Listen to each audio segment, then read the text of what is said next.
Hey guys, welcome back to Walkman Comics, and I know that we've probably never talked about video games before on this channel. We probably have, in the podcast, I think we talked about Tomb Raider once, but yeah, we never talk about video games, and I really felt like talking about this because there's something that I really wanted to talk about Halo, as you can probably already tell, and yeah, I didn't want to leave this untalked about, I guess. So yeah, here we go.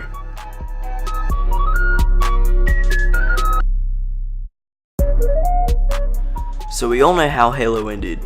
Master Chief escapes from the almost destroyed Ringworld and all of the Flood, and then it gets destroyed and no one is left to survive.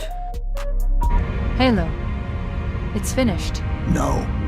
I think we're just getting started. Now, if this isn't hinting at a sequel, I don't know. But then we have the even more popular Halo 2, which is way more interesting just at the beginning. We get to see the position that the Covenant is in after the events of Halo 1, and specifically an elite who later becomes the Arbiter, who was tasked with protecting Halo, and he's punished because he was unsuccessful in doing this. It's really interesting because so far all the Covenant have been just a bunch of aliens for Master Chief to shoot in the face, but in this they're sort of more than that, and this is really cool because we get to see how they operate and how their sort of government works and everything like that.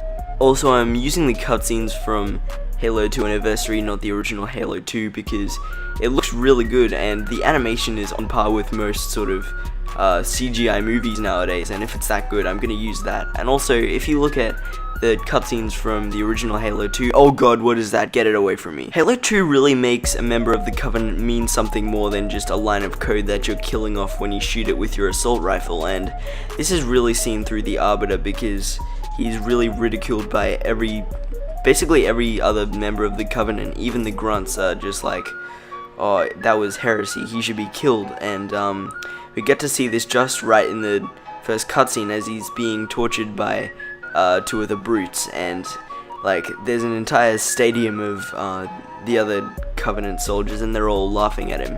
I guess you could argue that this also does give off the idea that the Covenant is so sort of, I guess, programmed and brainwashed into this certain idea that if a single one of them steps out of line then they're severely punished, but it also does make you feel at the same time sympathetic towards the Arbiter because of what he's going through, and you can sort of understand what he did, and also partly guilty because you did play as Master Chief and you destroyed the Ringworld, and it does sort of feel as if it's your fault at the same time. Halo 2 really is a great example of that form of storytelling where there isn't really any necessarily good or evil, there's just two sides of an argument just trying to defend their point of view, because we have the Covenant, which is sort of fueled by their own religious beliefs and what they believe, and then there's also the Arbiter, who's sort of a person who's really struggling through a greater society around him, and he isn't as good as he could have been, and he's sort of made fun of by everyone else. And then there's also the UNSC, the humans, who are just trying to go on and expand the human race like they've always been for years and years. So it's a great way of seeing this sort of form of storytelling. To me, nothing really captures the feel of the original Halo Combat Evolved, but doesn't really need to recapture the same exact feel. It can be its own thing, and that's why Halo 2 is so great, because of how different yet similar it is to the first Halo, and it's just really interesting just seeing the Covenant from a different point of view of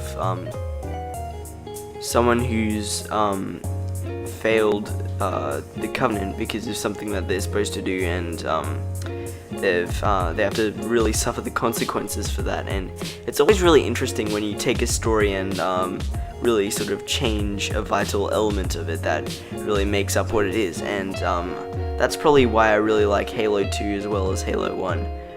But anyway, that pretty much ends this video off.